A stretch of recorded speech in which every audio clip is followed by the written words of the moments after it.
Good evening, everybody. Welcome to an open forum Q&A. Thursday, Ryan in Sactown joins us right here. And boy, we got a lot to talk about. And first of all, it's great to have you on the show. But the 49ers, I don't know why anybody would be surprised. We kind of knew that this was the likely scenario over the last couple of weeks. I guess the next question is, will Trey Lance be on the 49ers roster the entire season, or will he be elsewhere? That's the big question now, because it doesn't seem like, Rhino, that there's a future for him in San Francisco. No, Grant, it doesn't. And certainly if injuries happen, who knows? We saw that occur last year.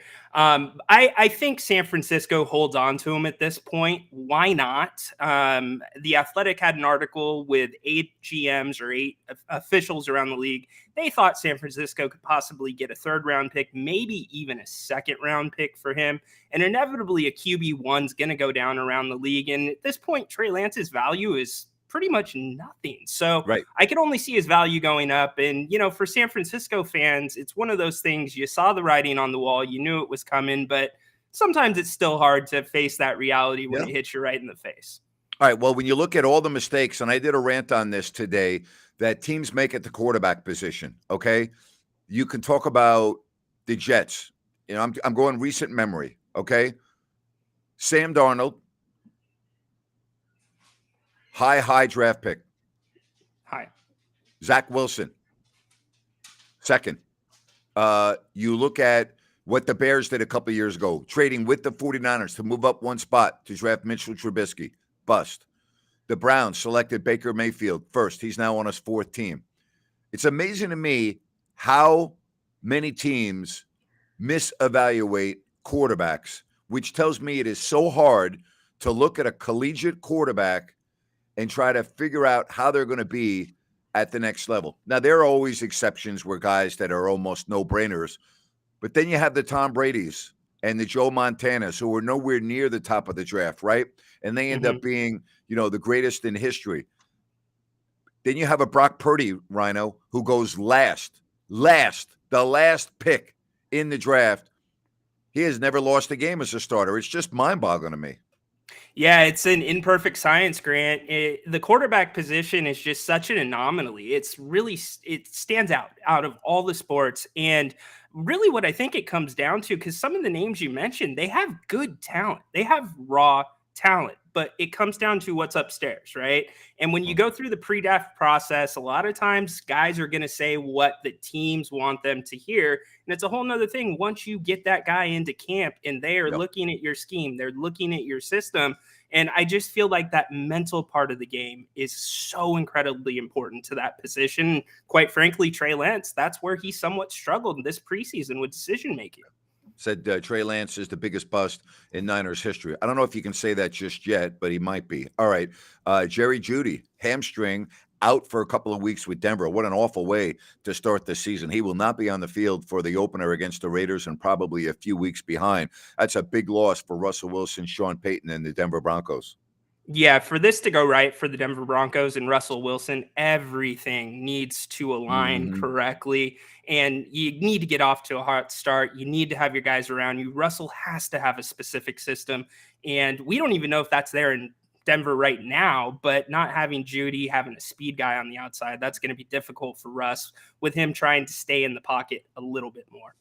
Someone says, I believe if Baker Mayfield doesn't do good this year, he's done. I don't know about that. I think the Buccaneers will not do well, and I don't know if they have a roster that's really capable of doing well, but time will tell. I'll tell you one thing. I do give Baker a lot of credit. I mean, his resilience going from Cleveland, the situation in Carolina, and then ends up in the Rams. I thought he played well at the end of last season, and now he's a starting quarterback. So I give him a lot of credit. That's really persevering through some very tough times, and now he gets another opportunity as a starting quarterback. And listen, the same thing could happen to Lance, okay? I mean, if Lance were able to stay healthy and end up in a situation where he gets an opportunity to play, who knows? Maybe he could be a serviceable quarterback. Maybe he could even be a good quarterback. I don't see it, but that doesn't mean it couldn't happen. He's only in his 3rd year. I think a lot of people forget that. Look at the quarterback that plays for your team, Geno Smith. Yes, exactly right. I mean, is there a better example than Geno Smith? Seriously. Probably not, Grant. I mean, he had numerous offensive coordinators that he dealt with during his time in New York, struggled. He got the reps. Now, that's the difference between him and Trey Lance at this point. Trey has Yep. not gotten a ton of reps. But Geno, I mean, just we thought his career was over, but he That's right. stayed tough, stayed in it. He got into a system that worked for him, Yep. and he ignited something in Seattle with That's those right. players, and it fits perfectly with Pete Carroll and what he likes to preach. You are absolutely correct. I mean, you're absolutely correct. And so I wouldn't just close the book on Trey No, Lance. I mean, absolutely not. he's too young. And here's it's the unknown with Lance. You really don't know because he hasn't had an opportunity over a period of time that you could consider, I don't want to use the word fair, but let's face it, you can't evaluate a quarterback on 2 starts last year and then he ended up getting hurt, right? You just can't do it. So, what would happen if Lance could go to a team, start for and stay healthy, which is the key, Yes. for half a season or more? Maybe he could elevate to that guy. The door's not closed on him. No, it's not, Grant. Absolutely. And to take that a step further, I mean, I think a lot of people don't look at the fact, you look at the Niners quarterbacks that they've had over the past few years. Trey Lance does not fit the profile of a 49ers quarterback in terms of he came into the league running a little bit more. You know, they had a drop back guy, usually a game manager, and Yep. maybe it's just not a good fit. You know, it just didn't work out for both sides. Make the best of it and give Yep. the kid a chance if he's not going to flourish in San Francisco. All right, the other big news this week, and I've said this and I'm going to continue to say this. If I am running a major league team, I am not giving these massive contracts. I said a year ago that the Yankees should not sign Aaron Judge. Okay. To me, it was he is a definition of a true Yankee. If you follow the Yankees, you know what I'm talking about. He's in the line of the legendary Yankee figures. All right. Somebody that I wish could start and end his career in pinstripes. But I also said I would not have done it. Yankees right now are in last place. Judge has been hurt a lot. Look at Shohei Ohtani. What does this do to his future contract, especially if he needs Tommy John surgery? Okay. He is being shut down on the mound for the rest of the year. He's still an unbelievable hitter. He's still a great baseball player. But now there is that question mark next to him in terms of if you're going to use him as a pitcher or not. Yeah, that's the question mark. And in terms of his value and his next contract, what does it do? Does it really do a lot? Is it going to move the number that much? Because even if he wasn't pitching, he was going to be one of those guys getting a contract in the ballpark of an Aaron Judge, of a Mike Trout. So in terms of what or how he's used, that's to me the bigger question. Do you want to try to keep running that arm into the ground? Do you use him sparingly? Because you got to have him on the field one way or the other. Just don't do anything that's going to completely take him off the field altogether. Yeah, absolutely. So if you have any thoughts on that, we will do so. How about the Giants picking up that linebacker, Isaiah Simmons is his name, for a 7th-round draft pick? I'll tell you what's amazing. He's already a starter. The Giants already have him as a starting linebacker. I saw Brian Baldinger did some video on him, and Baldy put on Twitter, Isaiah Simmons is a New York Giant. Can't wait to see how Wink Martindale, the defensive coordinator, takes his talent and utilizes it in a framework of this defense. Might be different than anything we have seen. So, I mean, think about that. You get a linebacker with a 7th pick, and he's already your starter. He's already on the Giants starting depth chart. How about that?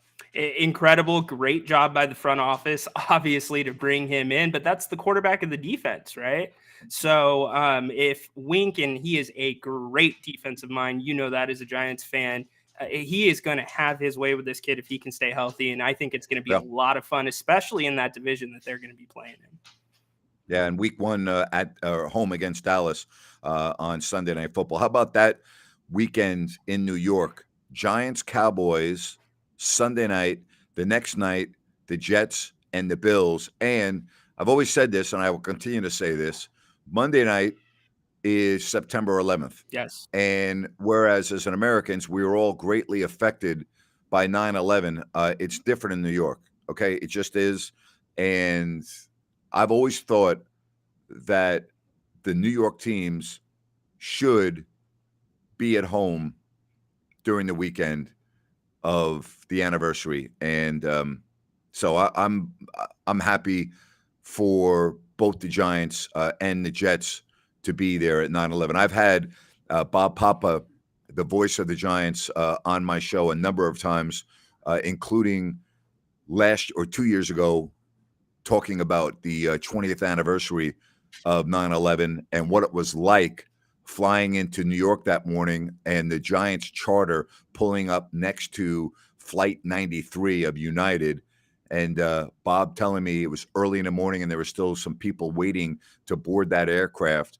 And then being at the Giants facility and being able to look right in the lower Manhattan and see the destruction and everything else. And there were cars at the parking lot at the Meadowlands that were left there because that was used during the week as a carpool area where you would then take a bus with special bus lanes to get you into Manhattan very quickly.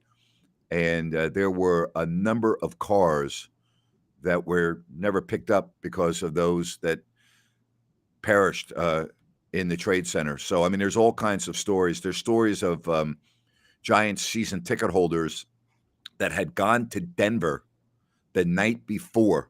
The Giants had opened up the new stadium in Denver on September 10th, and it was a night game. And one of those fans in particular reached out to John Mara, the co-owner of the Giants, and said, I just want to let you know your team saved my life. I went to the Giants game and obviously was en route back on 9/11, and I worked on the 70th or 80th, 90th floor of the tower, and so the Giants have saved my life. And there are so many other stories like that. Also, fans that had watch parties and they slept in the next morning because they had been up late watching a game and never made it into the Trade Center. So there's all kinds of incredible stories. But I know I'm getting off on a tangent, but that's going to be some weekend. The rivalry of the Giants-Cowboys, and then we're going to get our first glimpse of what Aaron Rodgers and that Jets offense looks like against the Bills team that, let's face it, last year they thought they were Super Bowl bound. They had a disappointing season for all intents and purposes. That is a big-time game to open up Monday Night Football. That's a huge game. It's huge. It's going to set the tone for either team to start the season easily, because all the eyes are going to be on that game. And you think about Aaron Rodgers, if he comes out, plays well, the Jets look good, back to prominence, it's just going to set the National Football League on fire. It's good for the NFL when the New York teams are good. And, you know, the Bills have started off slowly the last couple of years, so it's going to be very interesting to see that, you know, primetime Monday night. That's going to be one hell of a game. So cannot wait. I can't wait. We got college football starting up, the NFL, and then before you know it, the Kings will be in training camp, and then we'll be going full tilt right around the year. People talking about YouTube, you know, the NFL ticket, the cost. Yeah, listen, it's the National Football League, okay? They know they have you raked over the coals. People are going to get it. People needed the National Football League. You want to watch the games you want to watch. Okay. And the only way you can do that is you got to be on the ticket. All right. Or you go to sports bars, and, you know, a lot of people enjoy doing that as well. I only do that when it's a necessity. Like I used to do that sometimes when I was on the road during an NFL season, and I would go to a sports bar nearby to watch all the games. I mean, sometimes you do it. I'm not a fan of it. In other words, I don't make that part of a weekly ritual. I don't like the noise. I like to be able to listen to the game, unless, of course, Tony Romo's doing it. Then I'm okay to be in a sports bar. But I enjoy, for the most part, you know, hearing what's going on in the game. Yeah, me as well. And I don't even want to hear it out of one of those little sound boxes they bring to your table. I want to be able to hear it clearly. Right. The ticket, it is what it is. Just like you said, if you don't want to spring for the ticket, maybe go for Red Zone channel. That's a very good alternative at a cheaper price. You can bounce around the Yep. games, but I kind of Yep. feel like, Grant, the ticket is much different than all the other sports because most of the NFL games occur on one day of the week, right? That's And right. so, Yep. and they're half at one time and half at the other time. So if you Yep. want to catch everything, that's the only way to catch it. It's not the NBA That's where right. you can watch on national TV all throughout the week. So it's part of being an NFL fan, and you throw in gambling too. You got a lot of people that are going to be watching for That's right. that might not even be football Yep. fans at all. That's exactly right. I would say a large number of people do that. Did you see Mad Dog Russo's rant on the ticket on YouTube trying to sign up for that? No. Chris is a guy that can barely turn the light switch on in his house. Okay, like literally, Chris needs help unlocking his door. Okay, like Chris is the most. He's a misfit when it comes to technology and things of that nature. I mean, he just is. I mean, he really is. It's like, listen to Chris do a rant on trying to get the NFL package was just hilarious. I mean, it's just absolutely hilarious. I'm gonna have to check that out. It'd probably be even funnier trying to see him work the package, get all the games up at the same time. All right. Hello, Fiji. Pula, Vinaka. Guys, how about some kava when watching my 49ers play? Oh, yes, indeed. The good old kava. And Pula to you. Yes, indeed. The great Fijian islands, and the Fiji people are phenomenal. The Fijians, some of the nicest people in the absolute world. All right. Somebody wants to know, Grant and Ryan, what's your take on the Atlanta Falcons this coming season? Do you think they got the NFC South locked up? Excuse me. Do I think they have the NFC South locked up? Are you delusional or what? Really? Like, did you just ask me if the Atlanta Falcons have the division locked up? Seriously? Did I read that right, Ryan, or are my eyes deceiving me? I think you read that right, boss. No, I don't think they have the division locked up. I do think it comes down to them in New Orleans, though. I really do. But do they have it locked up? No. No. Yeah. All right. And like so many times we say this, quarterback play. Desmond Ridder, what is he going to do? And you switch over to Derek Carr. What's he going to do in New Orleans? And I think that's what decides the division.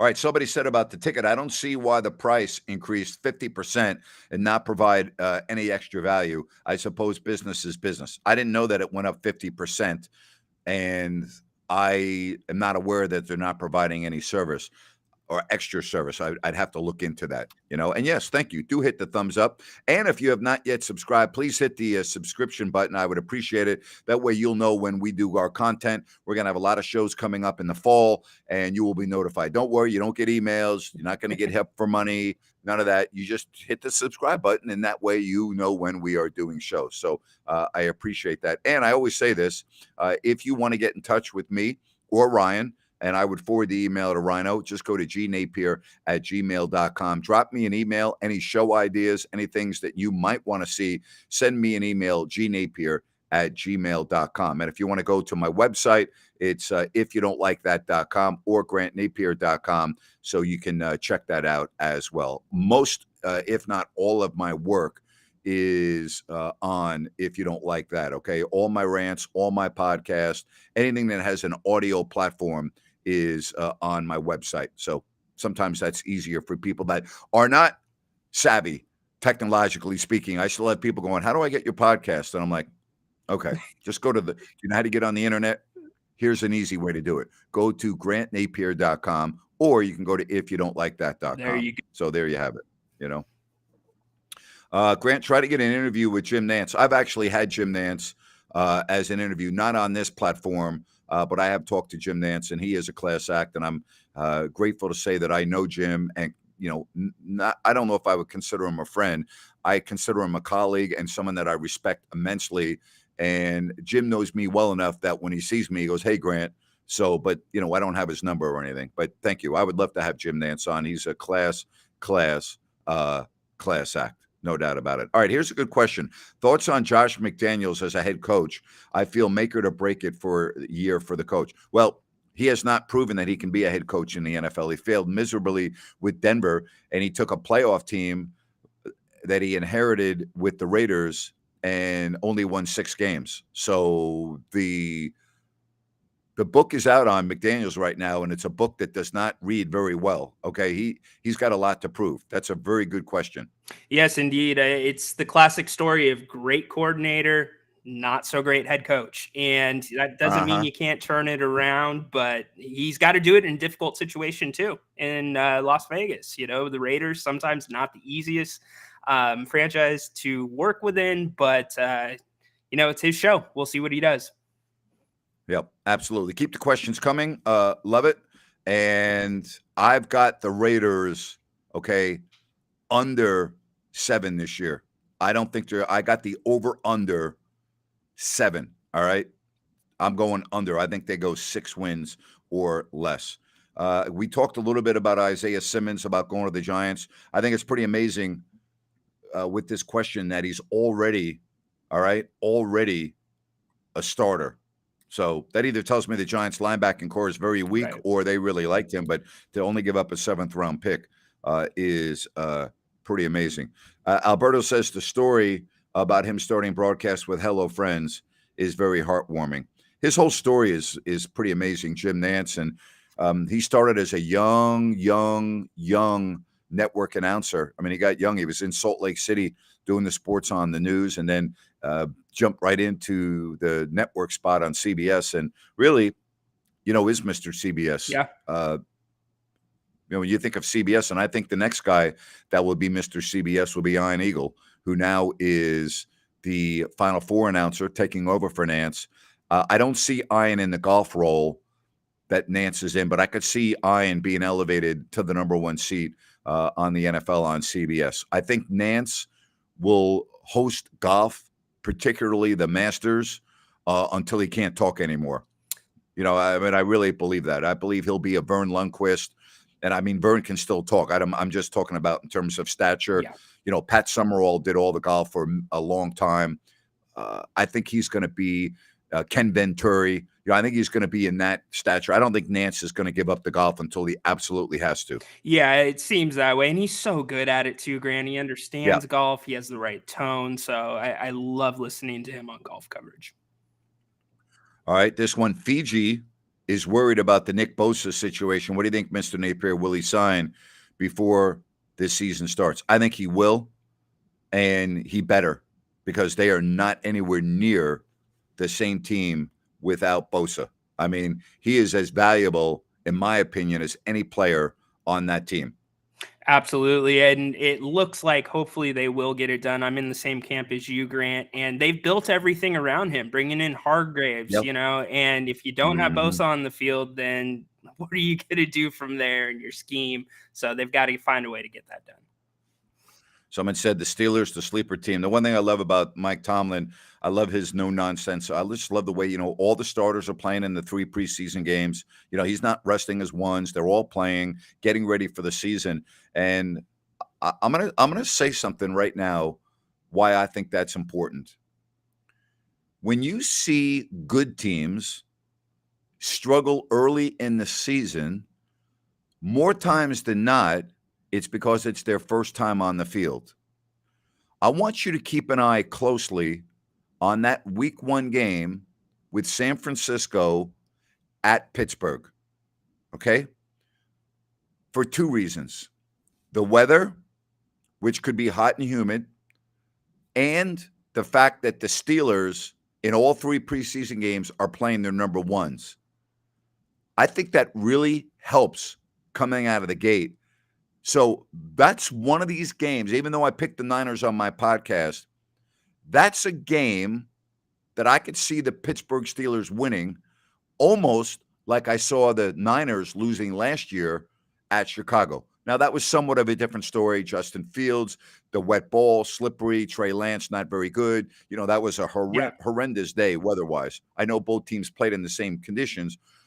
I could see that same thing happening this year around.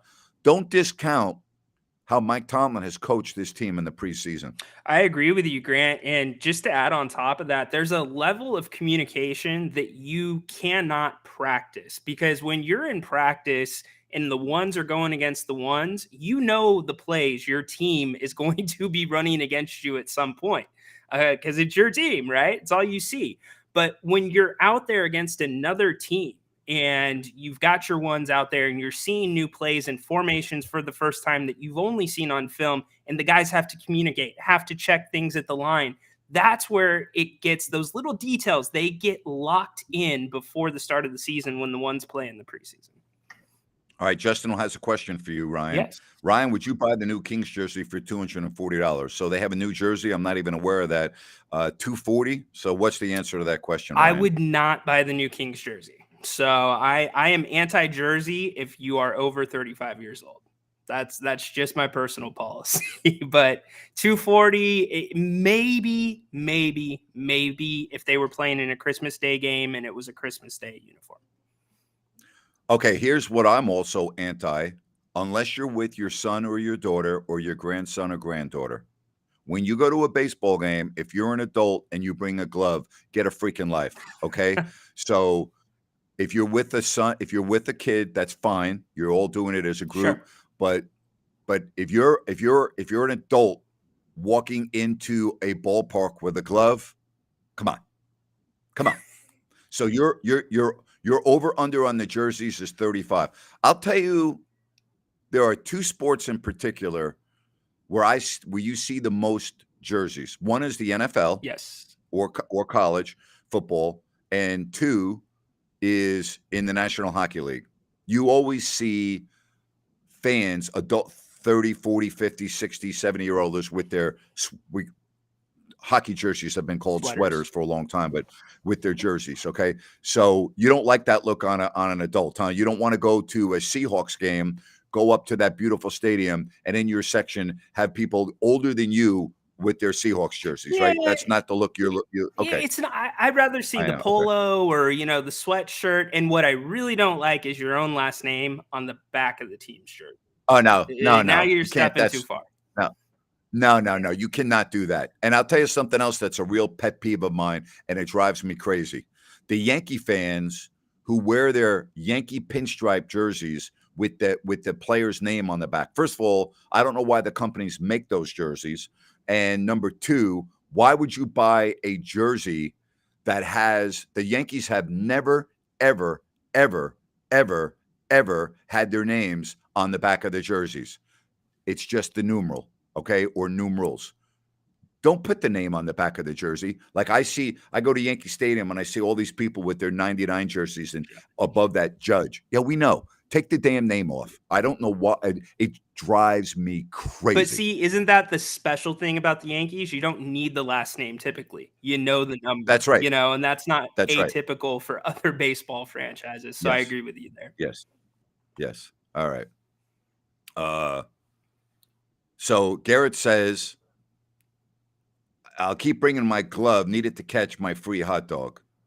Fair. Fair.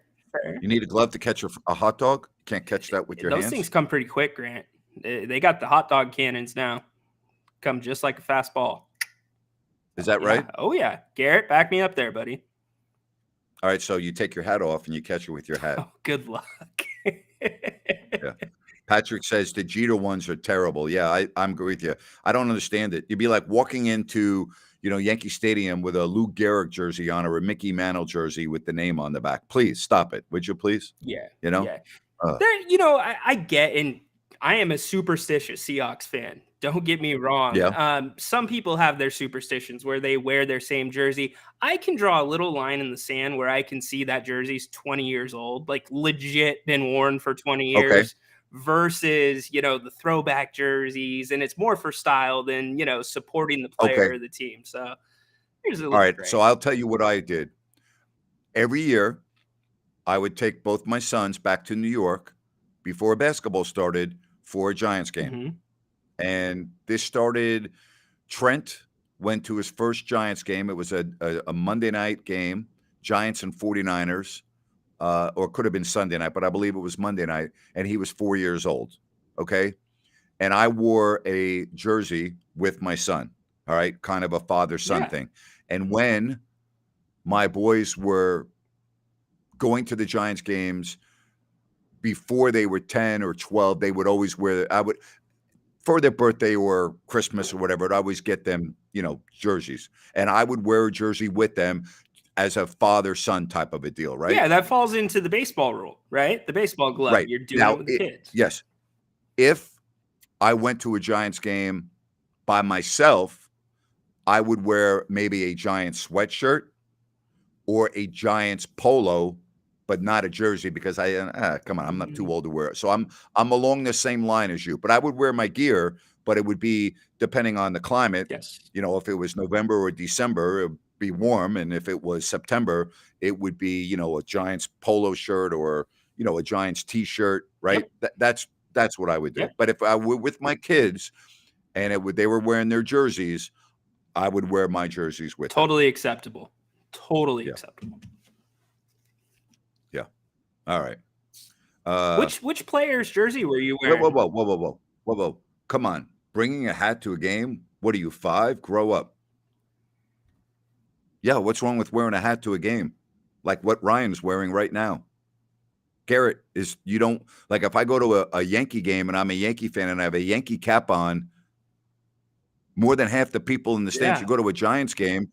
I mean, I'm Garrett, help me out here on this, buddy. Why do I have to be like, why are you saying grow up if I have a hat on? I don't understand that. Like if you go to a sporting event, like a baseball game, don't the majority of people have hats on? First of all, you do it to shield the sun if it's a day game, right? True. And I mean, you go to a football game, there's all kinds of people wearing their football hats, not helmets, hats. Yeah, maybe I'll go with Garrett here. Maybe he's talking about flat bills. If he's talking about flat bills and older people, maybe. Oh, but no. No. Yeah. No. All right. So I don't understand that. Love your show, Grant. Who was your worst TV or radio sidekick? Quinn Buckner, who is the longtime analyst for the Indiana Pacers. Of all the people I worked with, Ted Green was great. Derek Dickey was really, really, really good. Jerry goes without saying, right? Oh, yeah. I'd say Quinn Buckner. Yeah. I'm not a Quinn Buckner fan, Oh, Garrett, wait a minute. Garrett says he's just joking. Oh, I'm sorry, buddy. Well, thank you. Well, I didn't understand, but thank you for your comments. Really appreciate it. And thank you for watching the show, appreciate that. How much money, and I know you don't have the figure, but I'm kind of asking it in a general way. How much money do you think fans really spend on team apparel? It's got to be immense, right? I mean, if you turn on any NFL game or you turn on the Kings or it's people are wearing their team gear. So we know it's a I think billion-dollar industry. Yeah, absolutely. Right. Yes. But I mean, how much do you think if I can use the term average, and I don't know what average is, but I'm just wondering, like in my family, all right, myself and my 2 boys growing up, I probably spent every year several $100s on team gear, whether it be Yankees and Giants or just and Kings. I mean, at least hundreds of dollars because I would always get my kids Kings gear for the basketball season and then Giants, or if we went, you know what I mean? Yeah. Like it had to be hundreds and hundreds of dollars. What do you think the answer to that is? I think 200 is probably where, and we're talking about people that, let's say a season ticket holder, or, like somebody that goes to a lot of games, not just your one-time fan that goes to a game. I think 200's the starting point. I mean, Grant, you can't get into a hat and a sweatshirt for probably less than $200 these days. I can tell you, we spend probably in the neighborhood of $350 a year, depending on whether or not we go to Seattle for a game or not. So that's about right. All right, here we go.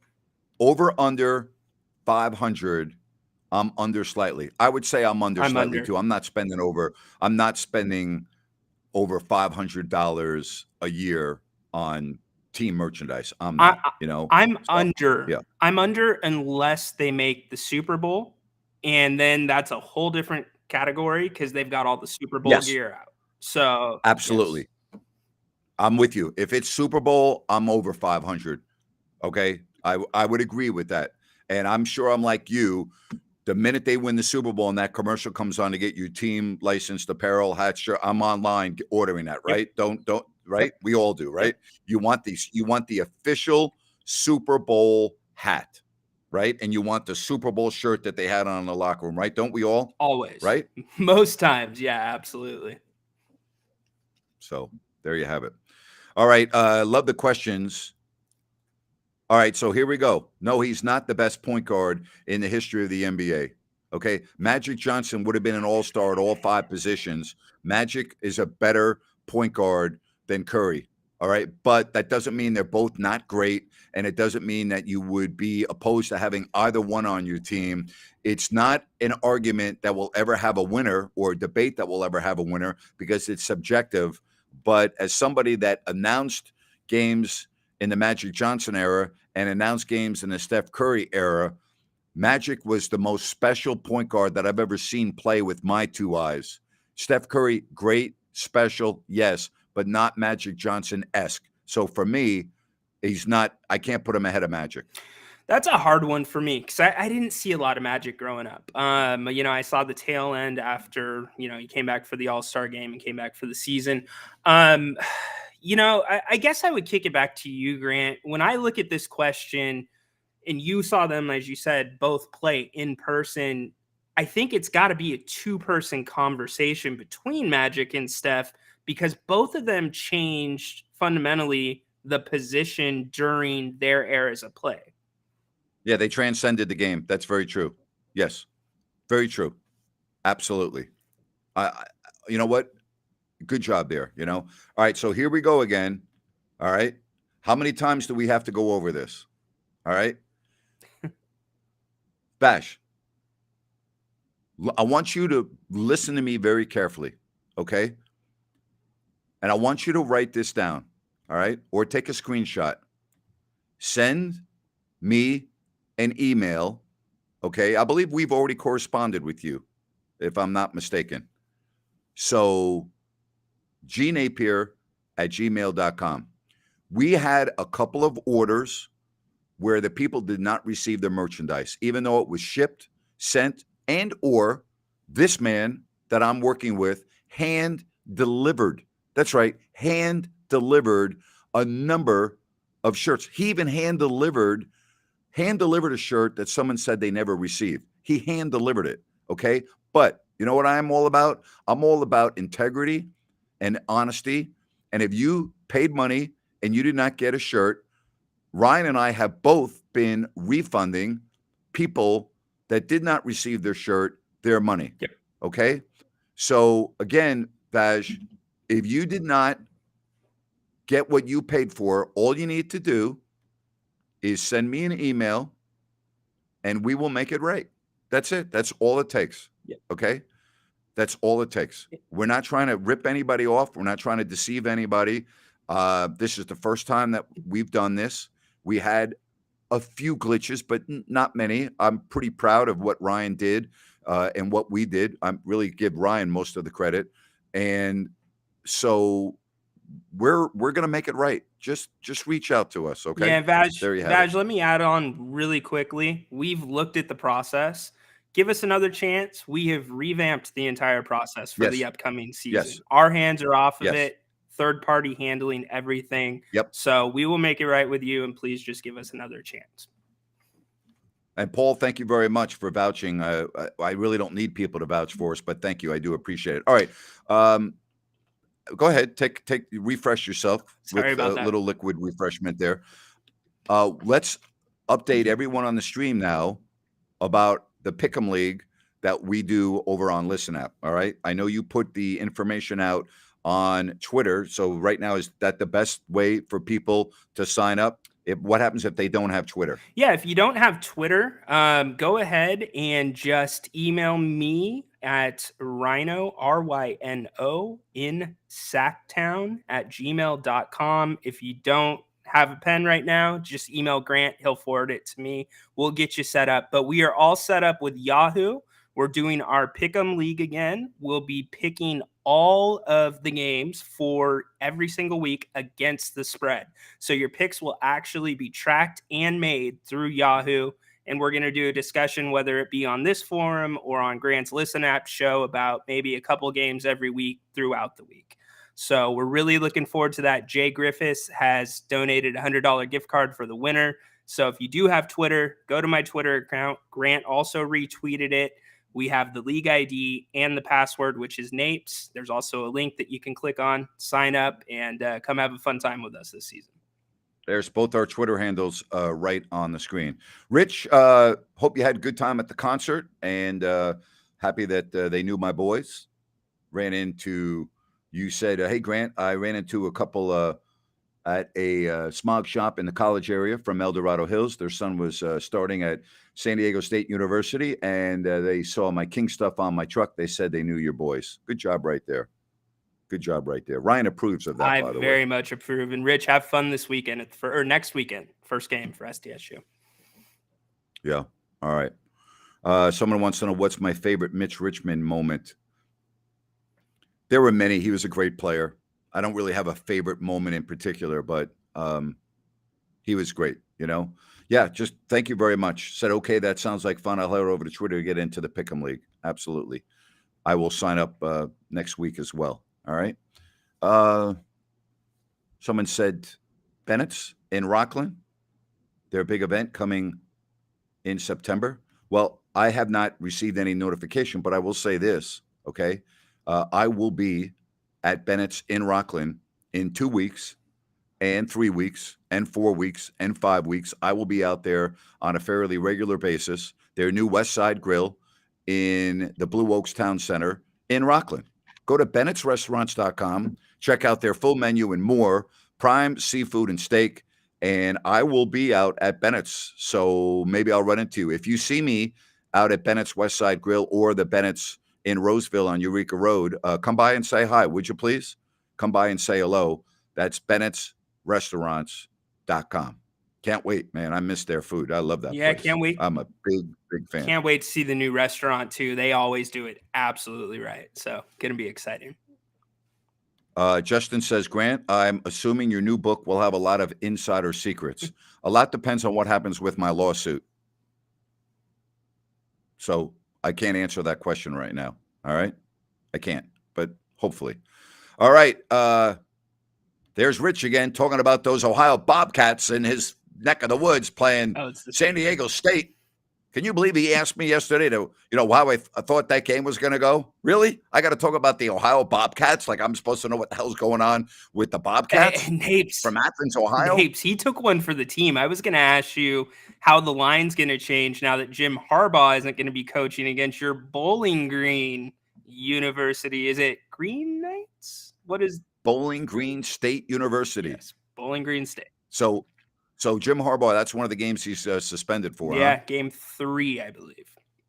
You might get an upset there, Napes. I don't think so. You never know. You never know in college football. So. Appalachian State did it. Bowling Green at the Big House, House. I think the last time Bowling Green was at the Big House, I was on the field playing lacrosse against Michigan. That's how long it's been, okay?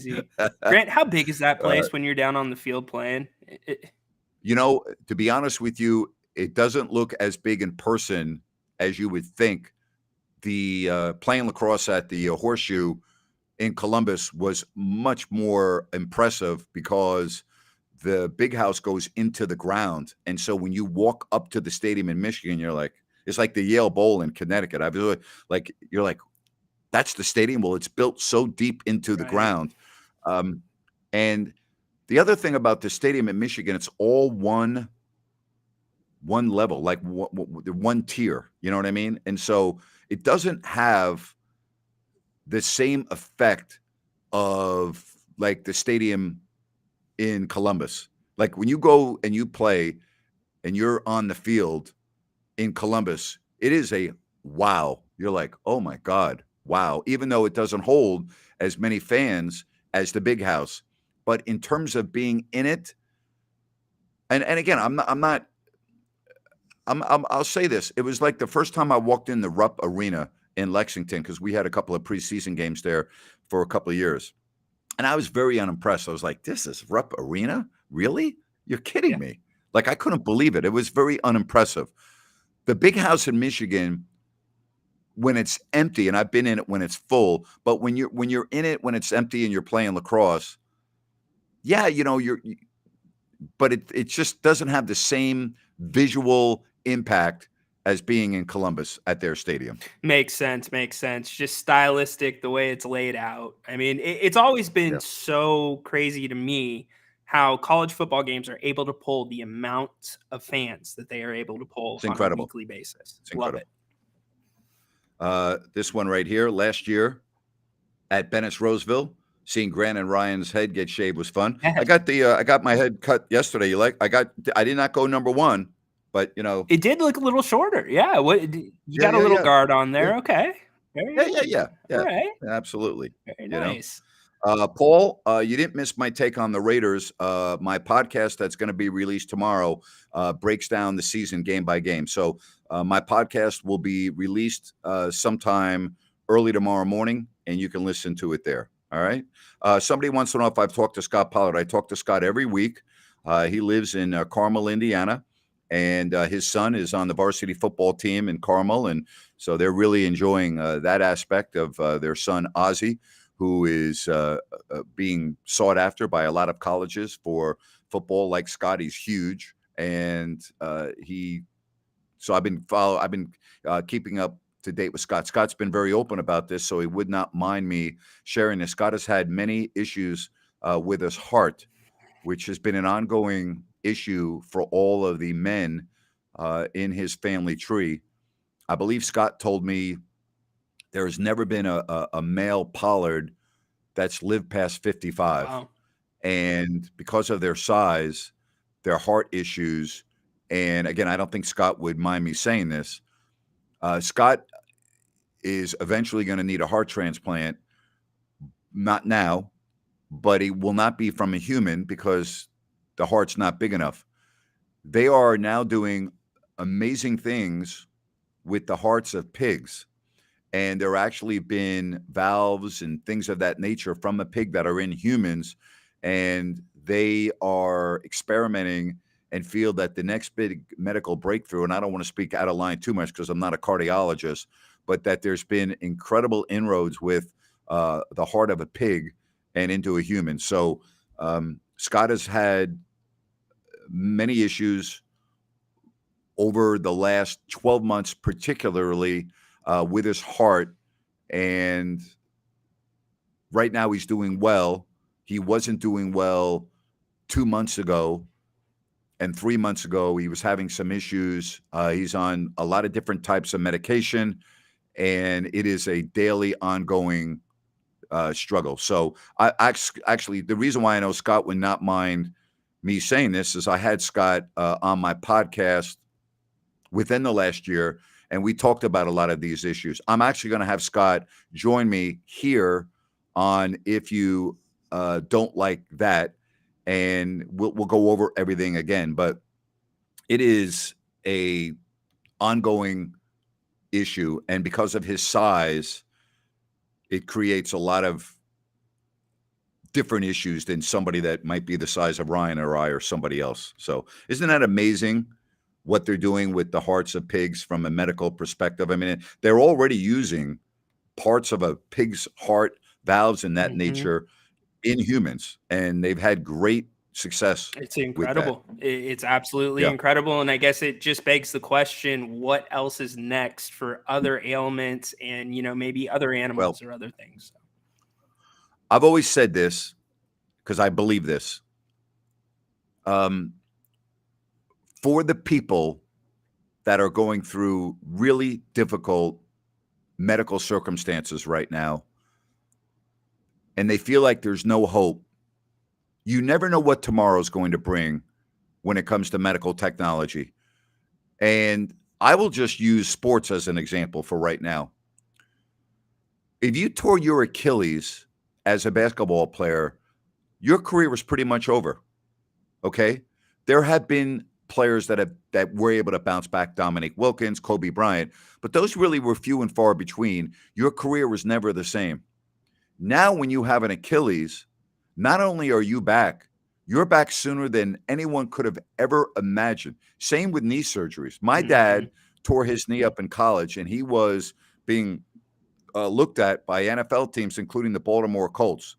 My dad tore his knee up, all right, in his senior year, and he never played football again because they didn't have a surgical procedure. Now you have an ACL, like when Adrian Peterson years ago tore his ACL, and he was on the field running behind an offensive line in a regular season game 9 months after. Incredible. Okay, so I mean, but when you think about other aspects of cancer research and what I'm reading about Alzheimer's and things of that nature, they're finding new forms of medicine and drugs and things almost on a daily basis. So, just hang in there as long as you can, folks. I mean, and I'm not trying to be condescending when I say that.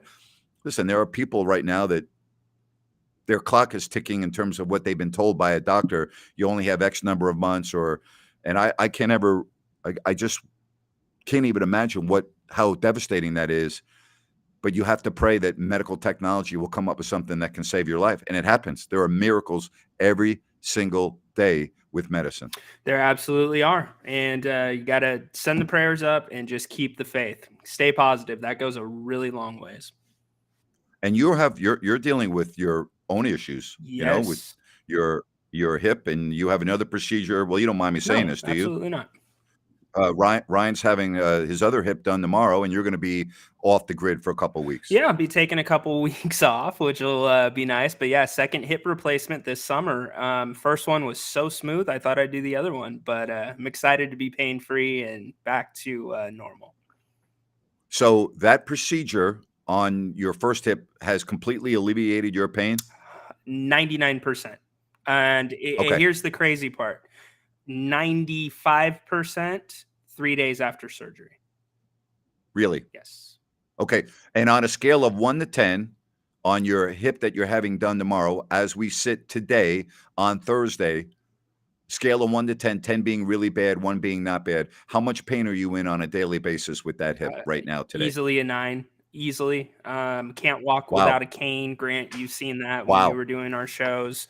And in fact, one of my legs, not to get too much in the weeds here, but the leg that they're doing tomorrow, they're going to have to extend it a little bit because with my first surgery, they made my left leg a little bit longer, a little half centimeter. So I've been a little bit offset for a few months, but the pain's tremendous. Okay. So for you going through this procedure, assuming that everything goes well, it will change your life. Yes. Yes. The first one changed my life, Grant. I mean, the thought of, and some of the things that they did to bridge the one that I'm having done tomorrow, to bridge me over to this surgery to where I was able to rehabilitate correctly with my left one, was amazing. So I'm so grateful for the medical team that's doing it. And I have all the faith in the world in the doctor. Well, we got people sending their well wishes to you tomorrow. So, and I'm one of those. We'll be thinking about you, and we wish you the very best, and anyone else that's going through these medical situations. All right. I also want to point out next week, I am going to have an atypical week with times. Okay. So that's why if you subscribe or if you are following us on Twitter, particularly me, because Ryan's not going to be doing the shows next week, then you will be able to know exactly when I'll be doing shows. I might have to do shows at 1 in the afternoon or 2 in the afternoon. So just know that the time zone I'm going to be in is I will not be able to do a show at this time. Okay. So I'm going to be over in Europe attending a wedding for a couple of days, and then I'll be back. But when I'm over there, the time difference that I'm going to be in is 9 hours from the Pacific time zone. So you're just going to have to bear with me. There might even be some days where I cannot do a show based on what we have going on. All right. But I'm going to do my best. All right. I'm going to do my best. So I appreciate the patience in advance. And then we get to Labor Day weekend. Obviously, we'll get right into the football after Labor Day. There will be no show on Labor Day Monday, but we'll jump right into it after that. All right. So everybody's giving you well wishes, man. Thank you, everybody. I didn't want to interrupt Grant, but thank you very much. It's very much appreciated. You can always interrupt me. We're happy to. We're happy to. I interrupt people all the time. You sure as hell can interrupt me. All right. It says you hit the nail on the head on the medical field, Grant. They have done a lot over the past few years. They have, and let's hope that it continues. All right. All right. Final words, my friend, for you. I'll just say to you, we are all praying for you tomorrow. We hope that everything goes smoothly and that your quality of life improves incredibly. We are confident that it will. And the next time we do speak with you, I'm hoping that I go, Ryan, how you feeling, buddy? And you go, Napes, I'm pain-free, man. I feel great. That's what I want to hear. All right. You got it. I'll be jumping off the walls. I promise you that. So thank you very much. I know it's going to go well. And thank you, everybody, for your well wishes. Someone says, fair enough, Grant. You got things to do. I always enjoy your shows. John says, between 10 a.m. and 1 p.m. Pacific time would be perfect. So, all right, I'm going to tailor my shows just for John's schedule, okay? Just for you, John. 10 a.m. to 1 p.m. How about you got a specific time for me, John? Like maybe 11:05, maybe 11:22, maybe 11:40. What's perfect for you, John? What's perfect? One of my most loyal contributors and supporters. I want to tailor make my shows to John. Have it tailor-made, baby, just for you, my friend. Well, I'm sure the bride and groom will move the wedding if the time doesn't work for John, right? Yeah. Okay. Yeah, absolutely. All right. Hey, you good luck tomorrow, Thanks, my Nate. friend. I appreciate it. All right. We will all be praying and thinking about Ryan tomorrow. Also, I want to tell you about New Works Plumbing of Sacramento, locally owned for over 20 years. New Works has a fix for you. For your plumbing needs and repairs, just go to sacserviceplumbing.com. That's New Works Plumbing. They've got a fix for you, or you can call that number on your screen. That's New Works Plumbing. Folks, thank you very much. And hope you can check out my podcast tomorrow over on If You Don't Like That, or grantnapier.com, or your favorite podcast platform. All right. You all are awesome. Appreciate you. Thank you so much for making this so enjoyable when we do these type of shows. So long, everybody.